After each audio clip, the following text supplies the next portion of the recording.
আসসালামু আলাইকুম।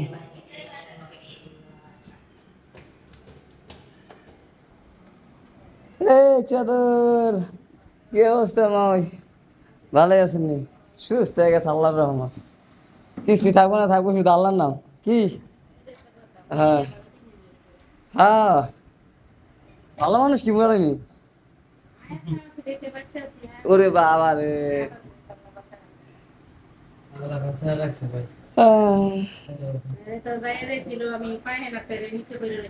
উড়েছে কেরা? নাতিরা কই আছিল?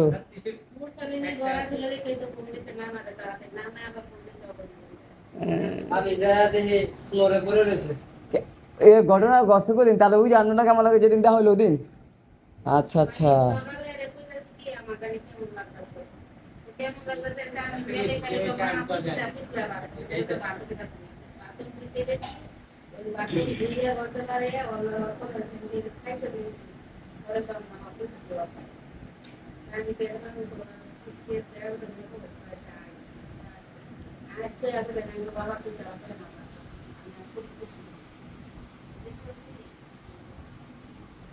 তো যাই, সবকিছু আল্লাহ পাকের ইচ্ছে। এটি কোনো বড় রোগ না, আপনারা হুদাই এটি টেনশন করেন।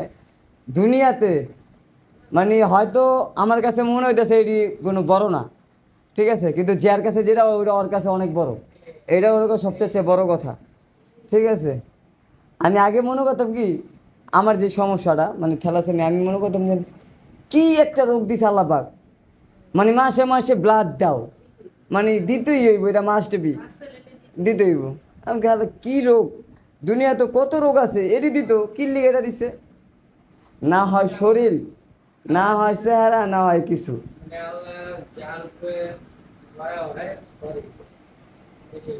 তাহলে তাও তো ওষুধ মষুধ বেড়েছে, আগে তো খালি এক পদের ওষুধ আসলে আয়রন ট্যাবলেট, আর এখন তো মোটামুটি কত কত ওষুধ বেড়েছে।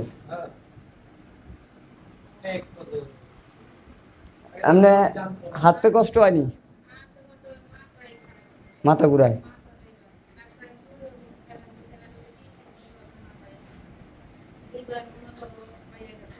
আর লিভার বাড়লে তো মনে করেন যে মানুষের ফকির আছে, কত পদের ওষুধ আছে, লেবু পড়া আছে, কেলা পড়া আছে, মানুষের তখন শেষ নাই, চিকিৎসার কোনো শেষ নাই, ঠিক আছে। আবার এই যে লিভারের এখন বর্তমানে যে টিকা বেরিয়েছে, লিভার জন্ডিসের জন্য যে টিকা বেরিয়েছে, ওদিন তো সেন্টারের সামনে দিতেছিল, আমি যাই নাই, দিই না, দৌড় আমার তৈরি দিব না। এক করোনার ভ্যাকসিন দিয়ে যে বিপদে পড়ে রয়েছি, তাহলে ওই যে দেখছেন, মানুষকে এটি কি খাওয়া যায়? ভাতও খেতে পারে না, কিছু খেতে পারে না।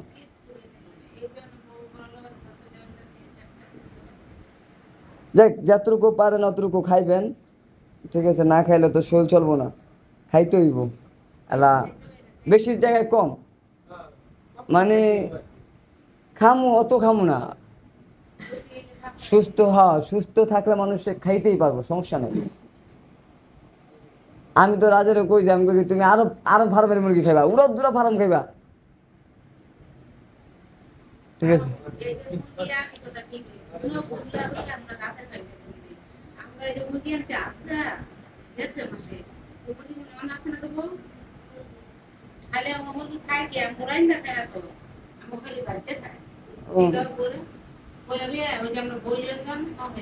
তো এই 2 দিনের থেকে আন্টির শরীরটা আজকে মোটামুটি, মোটামুটি আপনাদের দোয়া অনেকটাই সুস্থ, অনেকটাই, খালি মাথাটা একটু সমস্যা আছে, এটাও আল্লাহ পাক দিলে সুস্থ হয়ে যাবো গা। তো সবাই দোয়া করবেন, আলহামদুলিল্লাহ জানি ভালো থাকে, শরীর স্বাস্থ্য জানি ভালো থাকে, কারণ আন্টি অনেক ঘাবড়ে গেছে, আমি ভিডিওতে দেখা,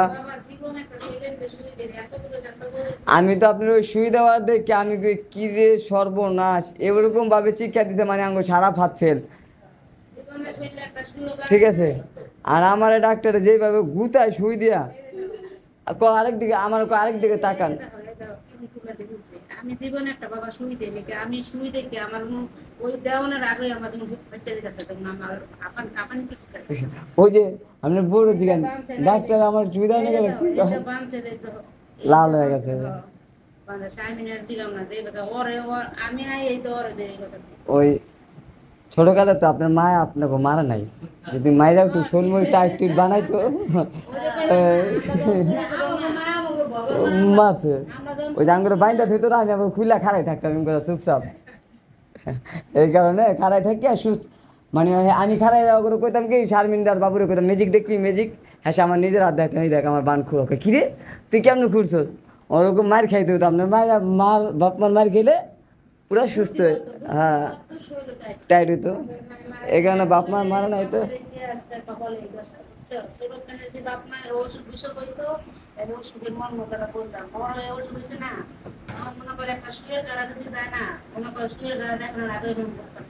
এটাই আন্টি, যাই হোক এই সব কিছু আল্লাহ পাকের ইচ্ছা, আল্লাহ পাক ভালো বুঝে আর আল্লাহ পাকই ভালো জানে, সুস্থ হয়ে এটাই। ওই একটু আগে এক আন্টির লগে কথা কইলাম, আপনি লিয়া 1 ঘন্টার উপরে কথা কইছে আন্টি, ওই যে ইয়ে থাকে হ্যাঁ ঠিক আছে, 1 ঘন্টার উপরে কথা বললাম। মিনা না কি আন্টির নাম আমি তো কইতারি না। হ্যাঁ হ্যাঁ ঠিক আছে, আমার ফোন কি রে বাবা তোর শাশুড়ির খবর কি, বললাম আন্টি অসুস্থ পড়ে গেছে আপনার মতনই, মানে হ্যাঁ পড়ে যায় হাতে ব্যথা পাইছে আর তারা নাই, ওখানে উঠেছে আশেপাশের লোক এসে ফোন দিছে ছোট মেয়ারে, দুইজন দুইজন আছে না ভাই ওই লোক, ওই জায়গায় দুইজন গেছে না, ভালো ভদ্রলোক গেছে না দুইজন, আমি কি বললাম ভদ্রলোক তো দুইজন গেছে, মোবাইল টিপে বন্ধ করে রাখছে, চার্জ দিতে পারতেছে না, এই সকাল আইবো হ্যাঁ মা রেলি আইবো না, হ্যাঁ আইবো না, হ্যাঁ আইবো না, আমি অনেকবার ফোন দিছি হ্যাঁ কয়েক বা হ্যাঁ মা তো বিলয় হয়ে গেছে, আমি নাইট করে কি রান্ধুমনি ইয়া করুমনি, কে আইবো মা তো হ্যাঁ আইবো না,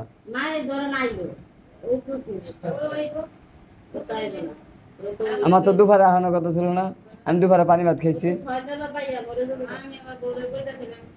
ঠিক আছে ওখানে এই কারণে। তো যাই হোক সাথে থাকুন, অনেক কথাই বললাম, কথা যদি ভুল ত্রুটি হয় সবাই ক্ষমা করবেন, আর যদি ভিডিও ভালো লাগে অবশ্যই চ্যানেলটিকে লাইক সাবস্ক্রাইব করবেন। কি রান্ধোস তাহলে? না না বিরিয়ানি মিরানি আমি এইসব খাই না, হ্যাঁ বিরিয়ানি মিরানি এটা কি রান্ধছো এত বড় কড়াইতে, হেয়া আমার বাসায় গরুর মাংস ফ্রিজ আমি খাইনি, লোক আমার এই বছর গরুর মাংসের প্রতি আমার রুচি গেছে, কিনলে আমি নিজেও কোথায় না খাই নাই, যেই পরিমাণ গরুর মাংস আমি খাই,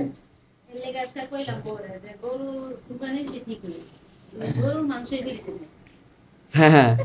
তো এই যে বাড়িতে কেউই নাই এটা তো আপনারা সবাই জানেন, মানে আপনাদের ভাবি গেছে, আমার শাশুড়ি অসুস্থ ওই জায়গায়, মা তার হসপিটালে ডিউটি আছে এই কারণে ওখানে গেছে, আর আমি দুপুর আসার কথা ছিল শারমিনের বাসায় খাওয়া দাওয়া করতে, কিন্তু দুপুর আসি নাই, আসলাম রাত্রের বেলা, আসার পরে যে ডিম বাজলো মরিচ টালা, আর গরুর মাংস আমার ঘরেও ফ্রিজে রান্না আছে, চাইলে ভাত রান্নাও খাইতে পারতাম, ওটা পারি না যেমন কোনো কথা না, তাও পারি, এখানে গরুর মাংস ভুনা, আর এই যে পাতলা ডাইল, আর এই যে একটা কিলিপ আছে এখানে, আর এই যে ভাত, আর কি লেবু। তো যাই হোক তো আমরা হ্যাঁ না, তো আমরা খাওয়া দাওয়া করি, আপনারা আমাদের সাথেই থাকুন, আর আজকের খাবারগুলো কিরকম হয়েছে এটা কমেন্ট করে সবাই জানেন, বোনের বাসায় খাইতেছি, এটা তো বেশি এই রাইতের বেলা কি হ্যাঁ পুরো 12টা বাজে জায়গা থেকে তো যাইতে হইব। তো যাই হোক আপনারা অনেকে আমাকে কমেন্ট করছেন যে ভাইয়া আপনার যেহেতু সুমন্দি কিংবা আপনার শ্বশুর কেউ নাই, তো ওই ক্ষেত্রে আমরা আপনাকে সবাই বলতেছি আপনি যাইয়া আপনার শাশুড়িকে আপনার বাড়িতে নিয়ে আসেন, যেহেতু উনি অসুস্থ, আর আপনার জেঠটের যেহেতু বরিশাল গেছে, তো এটা হলো আমার বউ বলছে আমার জেঠটের বরিশাল গেছে, কিন্তু এটা বাস্তব যে আমার জেঠটের গেছে বরিশালে, আর এখানে আমাকে খুকি ভাবিও ফোন দিছে, ভিডিওটা দেখা খুকি ভাবি ফোন দিছে যে বিল্লাল তোর শাশুড়ির কি অবস্থা, কি হয়েছে হঠাৎ করে, তা আমি বললাম যে ভাবি হ্যাঁ লোগা ওই যে এমনি বয়স হয়ে গেছে, আর আমার শাশুড়ি একটু চোখেও দেখে না, আর এর আগে আব্বু বাইচা থাকতে মানে আমার আর শাশুড়িকে চোখের ডাক্তার দেখাইছিল, ওই সময় আমার শাশুড়ির মানে শাশুড়ির যে ডাক্তার দেখাইছে, মানে আমার আব্বুরও চোখের ডাক্তার দেখাইছিলাম, তো সেই কথাটাই আমি আজকে আপনাদের মাঝে বলতেছি যে মূলত আমার শাশুড়ির সমস্যাটা কোন জায়গায় সেটাই আর কি কইতাছি। যে ওই হ্যাঁ চোখে হলো গা, এক চোখে ছানি পড়ছে আর আরেক চোখে মানে হয়েছে গা কি মানে এই চোখের একটা রগ আছে বলে, যেটা ব্রেনের সাথে আছে, সেটা একমাত্র ডাক্তার জানে, আমরা এখনো পর্যন্ত জানি না, আর অত পর্যন্ত পড়ালেখাও করি নাই যে অত কিছু জানবো। তো এটা হলো ডাক্তার বলছে। আর ওই সময় ডাক্তার দেখাইছিল এই শারমিনে আর হলো গা আব্বু, দুইজনে মিল্লা। তো আমারা বলছিল যে আব্বু কইছিল যে তোর শাশুড়িকে ডাক্তার দেয়। হ্যাঁ সে আমি বললাম যে দেখাই দাও, সমস্যা নেই। আর সেগুলো টাকা আছে। আমি বললাম আমার কাছে না, ওই যে স্বামীগুলো যেন ভাইয়ার কাছে তো নাই, আমি দিব না, মায়ের রাখো। হ্যাঁ পরে আমার শাশুড়ি আইছিল বাড়িতে, আসার পর আব্বু নিজে যাইয়া, শারমিন যাইয়া, শারমিন গেছিল না জানি মাই গেছিল, শারমিন গেছিল যথেষ্ট পরিমাণ। কারণ সব জায়গায় যেহেতু শারমিন যায়, শারমিনই গেছিল, এটা আমার দীর্ঘ বিশ্বাস। আর ওই শারমিন আর হলো গা আব্বু দুইজনে মিললে হলো গা আমার শাশুড়িকে চোখে ডাক্তার দেখিয়েছিল। তো ওই সময় ডাক্তার আর কি বলছে যে ওনার এক চোখে তো ছানি পড়ে গেছে, ওই চোখটা আর কি কাটা যাবে না, যেটা ছানি পড়ে গেছে ওটাই আর কি হালকা ঝাপসা ঝাপসা দেখে।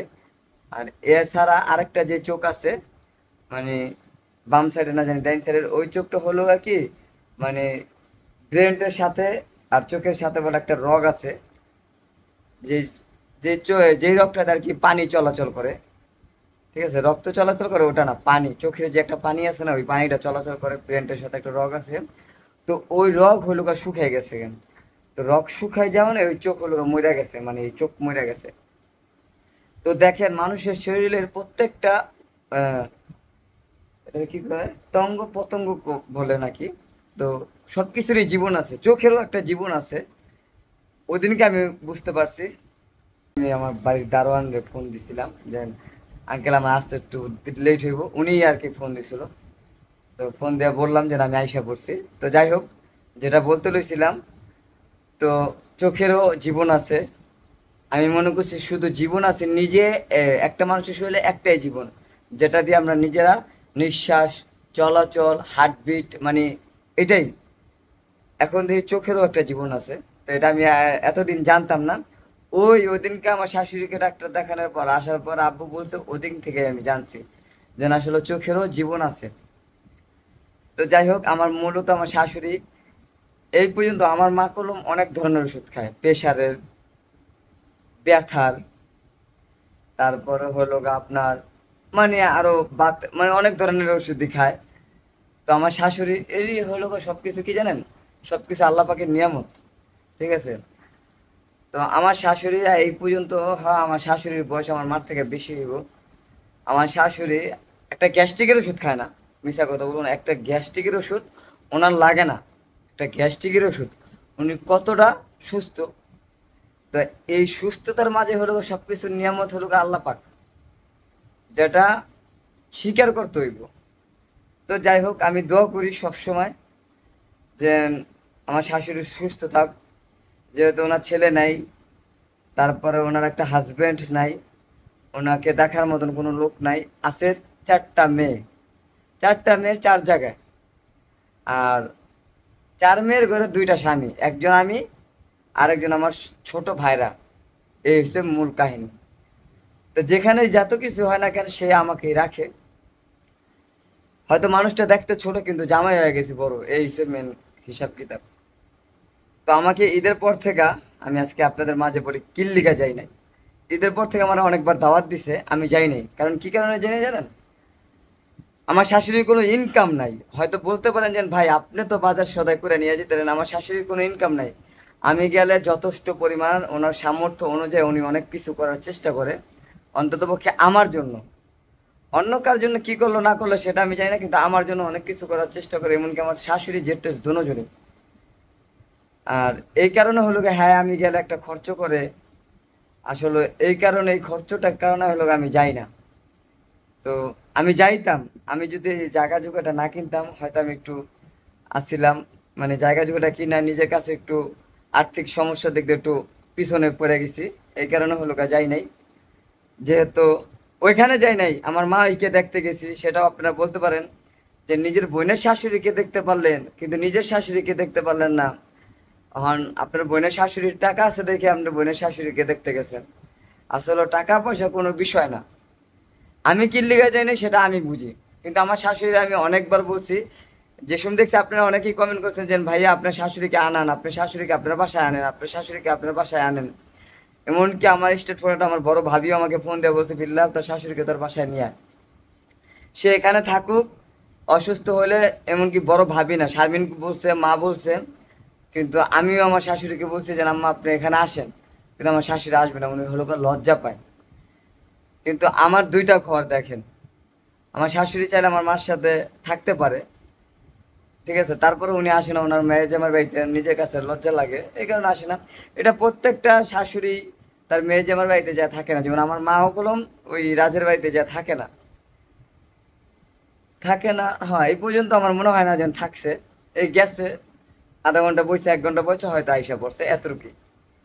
ওদিনকে রাইতের 1টা বাজে তো চলে আসছে, এই যে আন্টিকে মাইকে দেখতে গেছে, পরে 1টা বাজে চলে আসছে মায়। আর আমার শাশুড়ি তো থাকে না, আর না থাকার কারণ বুঝি না, হ্যাঁ আমার বাড়িতে কি লেগে আহে না। আমি অনেক কইছি যে মা আম্মা আপনি আসেন, এখানে থেকে ডাক্তার টুক্তার দেখাই দেই, যেন যা লাগে সমস্যা নাই।